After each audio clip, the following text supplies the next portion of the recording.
할렐루야. 주님의 성호를 찬송드립니다.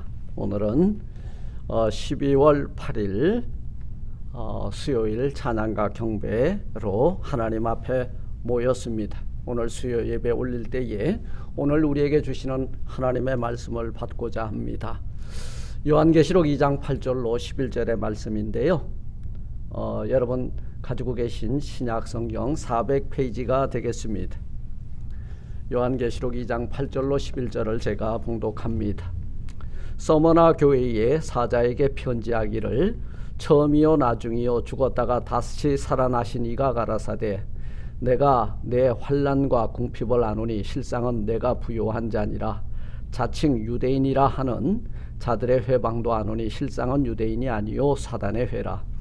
내가 장차 받을 고난을 두려워 말라. 볼지어다 마귀가 장차 너희 가운데서 몇 사람을 옥에 던져 시험을 받게 하리니 너희가 10일 동안 환난을 받으리라. 내가 죽도록 충성하라. 그리하면 내가 생명의 멸류관을 내게 주리라. 귀 있는 자는 성령이 교회들에게 하시는 말씀을 들을지어다. 이기는 자는 둘째 사망의 해를 받지 아니하리라. 아멘. 하나님 감사합니다. 지난 3일 동안 사랑하는 주의 권속들 이렇게 조속으로 일교차가 심한데 영육 건강으로 붙들어 주신 하나님 감사를 드립니다. 한 해가 이렇게 저물어 가고 또 이렇게 대강절 은혜 가운데 지나게 하시고 이 세상에 빛으로 오시고 하나님의 영광으로 오시고 구원의 주로 오시는 예수 그리스도의 탄생을 기다리는 저희들 되게 해주심을 감사드립니다. 마라나타, 우리는 재림의 주 예수 그리스도의 오실 날을 소망하며 기다리고 있습니다. 하나님 오늘 말씀을 받을 때에 이 말씀이 저희들 심령에 충성으로 아로새겨지게 하옵소서. 예수님 이름으로 감사 기도드리옵나이다. 아멘. 할렐루야. 오늘 요한계시록 2장 8절로 11절은 서머나 교회에 보낸 편지인데요. 바로 여기에 키워드를 끄집어내라면은 충성입니다. 충성, 피스토스. 그리고 또 다른 키워드를 하나 끄집어내라면 죽음이라고 하는 이런 단어를 저는 꺼내보고 싶습니다. 죽음과 충성이 무슨 연관성이 있겠느냐? 있습니다. 죽음을 두려워하지 않는 죽음 불사하고 충성하라. 그리하면 내가 생명의 멸류관을 너에게 주리라 약속하셨기 때문입니다. 오늘 봉독한 이 본문 말씀은 서머나 교회에 보낸 편지 중 하나인데요. 서머나는 에베소 북쪽에 위치한 도시이고요. 현존하는 도시입니다. 이 서머나 교회는 후 53년에서 56년경에 바울의 제3차 전도 여행 시에 바울에 의해서 세워진 교회입니다. 이 서머나 교회는 아시아의 7교회 중 칭찬받은 교회로 유명한 교회인데요. 이 교회의 담임 목사 폴리갑이 누구냐? 바로 요한의 제자인데요. 그는 주후 155년에 빌라델피아 교회 성도 11사람과 함께 화형당함으로 순교자가 되었습니다. 한 교회에서 순교자 12명이 나왔다. 이거 대단한 일이죠. 그것도 바로 이게 한 교회에서 12명이 나왔다는 것은 참 귀한 일이 아닐 수가 없는 것입니다. 오늘 본문 말씀에 죽도록 충성하라. 이 말은 뭐냐면 죽음이 와도 너는 충성하라 그 말이에요. 그래서 저는 제목을 죽음 불사 충성하라 이렇게 제목을 정해봤습니다. 왜냐하면 생명의 멸류관을 받으려면 죽음을 두려워하지 않고 죽음을 뛰어넘어 영원한 생명을 가지고 계신 그분 앞에 우리의 믿음을 내어 보여라 그 말인 거예요. 마태복음 10장 39절에 보면 자기의 목숨을 얻는 자는 잃을 것이요 나를 위하여, 이것은 주님입니다. 주를 위하여 자기 목숨을 잃는 자는 영원한 생명으로 치환 다시 더 큰 것으로 얻게 되리라. 육신 이 땅에 있는 100년도 못 살 인생 아끼지 말고 우리에게 영원한 생명을 주시는 그분을 위해서 충성을 하면 생명의 멸류관, 그것이 영생이라는 거예요. 영생을 얻게 되리라 말씀하고 있는 것입니다. 여러분, 죽음이라는 것은 우리를 두렵게 하기도 하지만요, 우리는 죽음 너머에 있는 하나님의 영광을 바라보면서 죽도록 충성하는 서머나 교회와 그 교인들처럼 사는 우리 모두가 되시기를 주의 이름으로 축원을 드립니다. 계시록 14장 13절에는 자금 이후로 주 안에서 죽는 자들이 복이 있도다 말씀하고 있어요. 그래서 이 서머나 교회와 빌라델피아 교회, 폴리갑과 더불어서 12명이 죽음 불사 충성했다는 거예요. 이게 순교예요. 불에 태워 죽여도 충성했다 그 말이에요. 그 믿음을 버리지 않았다 그 말인 거예요. 오늘은 이 서머나 교회의 신자들의 그 충성스럽고 이 훌륭한 신앙생활을 묵상하면서 이 시간 함께 은혜를 나누는 귀한 시간이 되기를 바랍니다.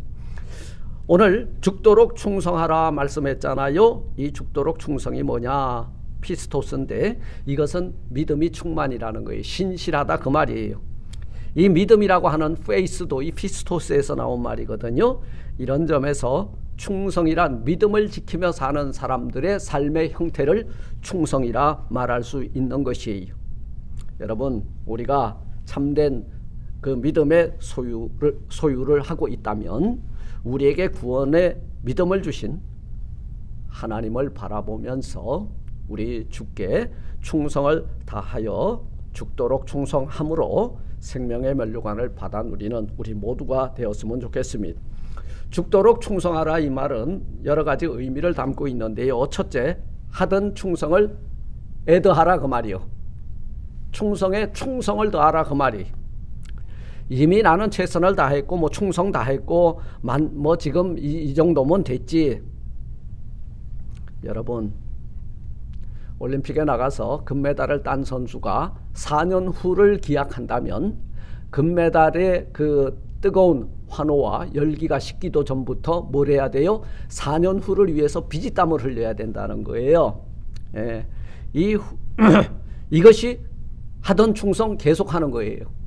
자기에게 맡겨진 일을 여러분 최선을 다하는 거예요.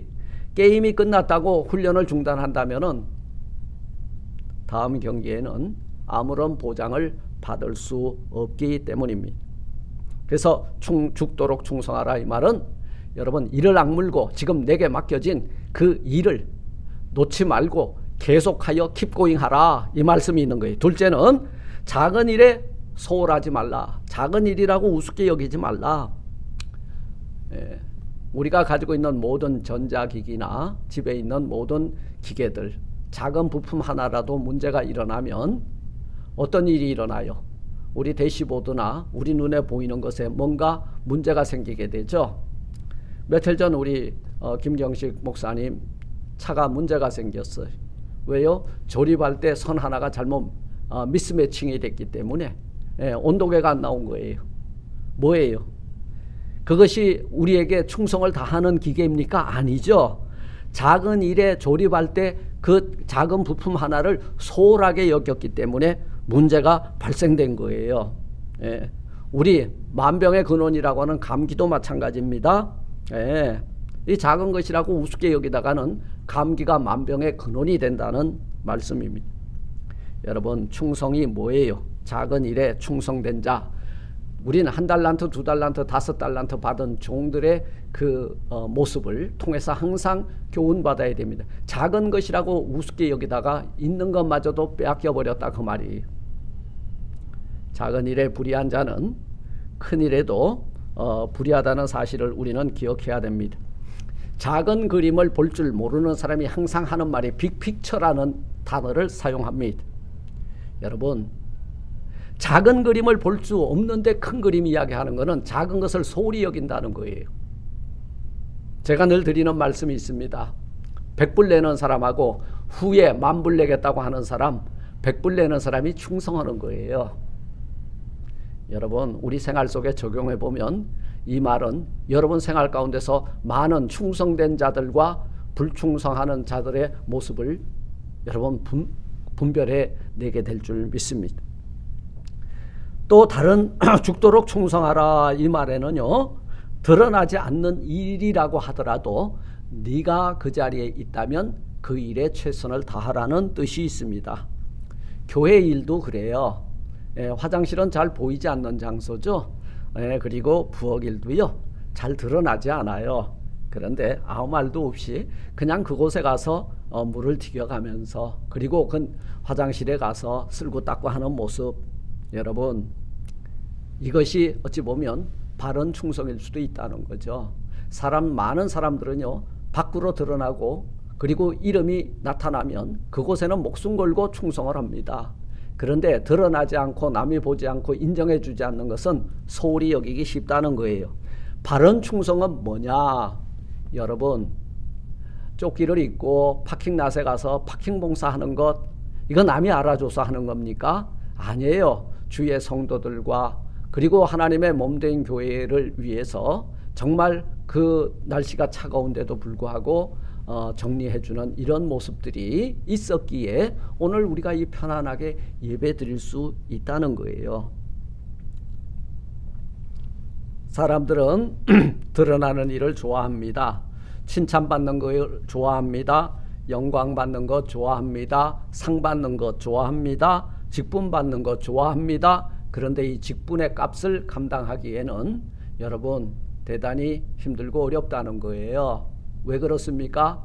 남이 알아주지 않아도 주님만 알아주시도록 주만 바라보고 더욱 엎드려서 그분께 위로받고 그분께 상급받고 그분께 은혜 받아야지만 우리에게 맡겨진 직분을 능히 감당하게 될 줄 믿습니다.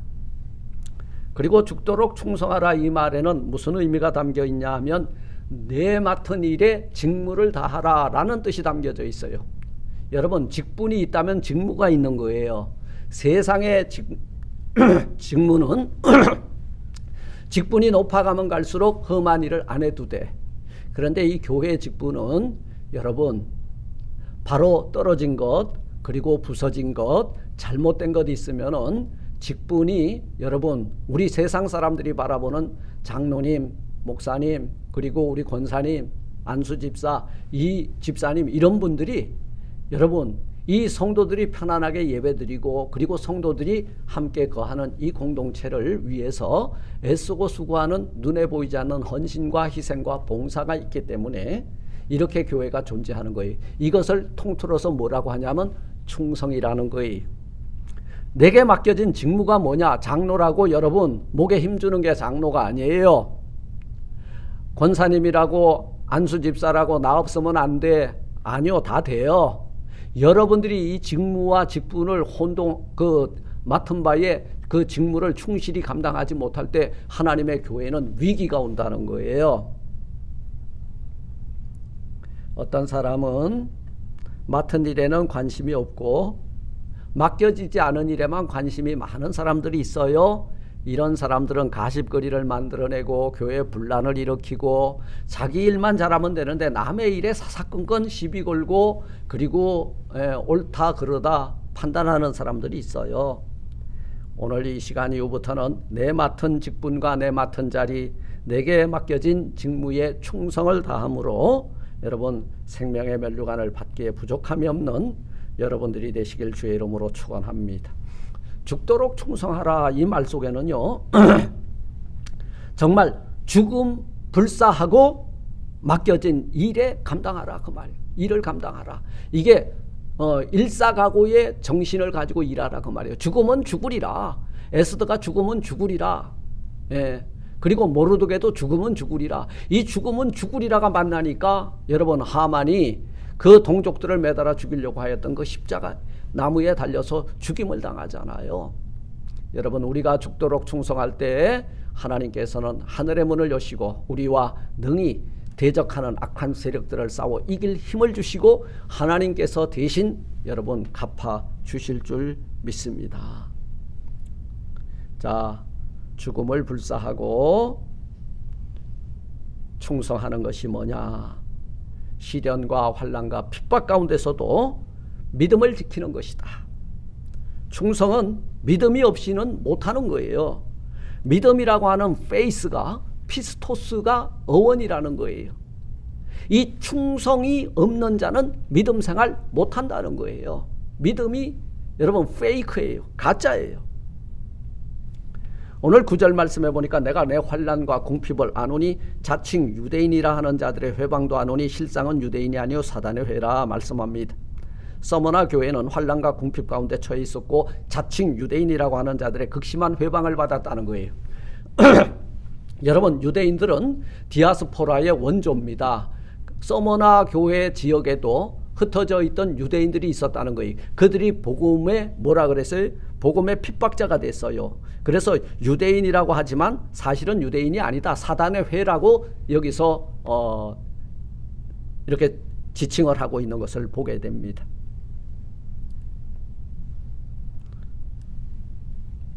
당시 서머나 교회 당시에는요, 로마 황제 숭배와 유대인들의 그 율법주의가 아주 극성을 부리고 있을 때입니다.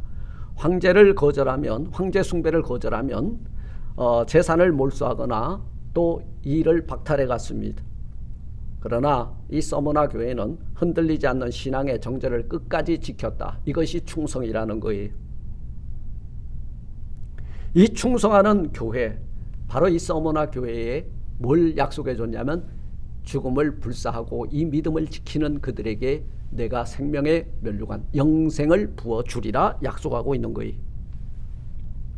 죽도록 충성하라, 죽음을 불사하고 충성하라, 이 말 속에는 어떤 의미가 담겨져 있냐면 눈에 보이는 육신의 일이 아니라 영적인 일에 우선권을 두어라, 그 의미가 담겨져 있습니다. 교회 생활을 잘하고 예수를 잘 믿고 신앙생활을 최선을 다하여서 신앙생활을 하는 것, 이것이 뭐예요? 영적인 것입니까? 육적인 것입니까? 이거 한다고 돈을 주나요? 명예를 주나요? 권력을 주나요? 감투를 주나요? 아무것도 없어요. 네. 교회 생활 하루 나와서 쓸고 닦고 한다고 여러분 일당 주는 것도 아니고 진급되는 것도 아니고 그리고 부와 명예와 권력을 얻는 것도 아니에요. 어디까지나 이 신앙생활은 영적 액티비티입니다. 영적인 것은 눈에 보이는 것이 아니에요. 보이지 않는 거예요. 이 서머나 교회가 보이는 것에 충성하지 아니하고 보이지 않는 것, 로마 황제에게 굴복하지 아니하고 보이지 않는 그 하나님 앞에 참된 예배자로, 그리고 하나님과 영적인 교류를 통하여서 그 힘을 받고 그리고 이 믿음을 지켰으니 이후로 승리의 면류관, 생명의 면류관이 보장된 삶을 살았다는 것입니다. 그래서 서머나 교회의 그 강점이 뭐예요? 영적 문제를 가장 소중히 여겼다는 데에 있는 것입니다. 그러기에 폴리갑과 이 11명의 순교자가 여러분 그곳에서 나올 수 있었다는 거예요. 사랑하는 성도 여러분, 사람 보지 마시고 하나님의 일, 영적인 일에 충성하여 모두 다 영원한 생명의 능력과 또 이긴 자들이 받는 승리의 면류관을 받아 누리는 우리 모두가 되시길 주의 이름으로 축원합니다. 마지막, 이 죽음을 불사하고 충성하는 자들에겐 영원한 생명의 면류관이 보장되어 있다는 것입니다. 오늘 10절 하반절에 보니까 뭐라고 그랬어요? 내가 죽도록 충성하라. 그리하면 내가 생명의 면류관을 너에게 주리라 말씀하셨습니다. 이것은 사람의 약속이 아니에요. 신실하신 주님의 약속입니다. 생명의 면류관이 뭐예요? 뭐 이긴 자들이 누리는 뭐 왕관을 쓰는 것, 면류관 아니에요. 이 세상에서 누리지 못하는 그 생명의 면류관은 영원한 생명의 관이 너에게 있다, 그 말이에요. 거지 나사로와 같이 가난하게 살다가 천국에 가는 것이, 여러분 이 세상 부귀연락을 즐기다가 지옥에 가는 것보다 훨씬 낫다는 거예요. 거지 나사로는 영생 복락을 누렸기 때문입니다. 말씀을 맺고자 합니다. 우리가 신앙생활하고 맡은 직분자들, 이 교회를 섬겨나갈 때에 때때론 힘들고 어렵고 낙심할 때도 있습니다. 그러나 끝까지 믿음을 지키는 자에게는 영생의 면류관을 주시겠다고 약속하고 있습니다. 우리 오늘의 화두는 죽음 불사하고 맡은 바 직분을 잘 감당하는 죽도록 충성하는 자들이 되어서 우리 주님 앞에 섰을 때에 잘했다 칭찬받고, 그리고 서머나 교회와 같이 칭찬받는 우리 이 마지막 시대에 믿음을 지키는 우리 모두가 되시기를 주님의 이름으로 축원을 드립니다. 아멘. 하늘에 계신 우리 아버지여, 이름이 거룩히 여김을 받으시오며 나라의 마옵시며 뜻이 하늘에서 이룬 것 같이 땅에서도 이루어지리다. 오늘날 우리에게 용할 양식을 주옵시고 우리가 우리에게 죄진 자를 사해 준 것 같이 우리 죄를 사하여 주옵시고 우리를 시험에 들게 하지 마옵시고 다만 악에서 구하옵소서. 대개 나라와 권세와 영광이 아버지께 영원히 있사옵나이다. 아멘. 아멘.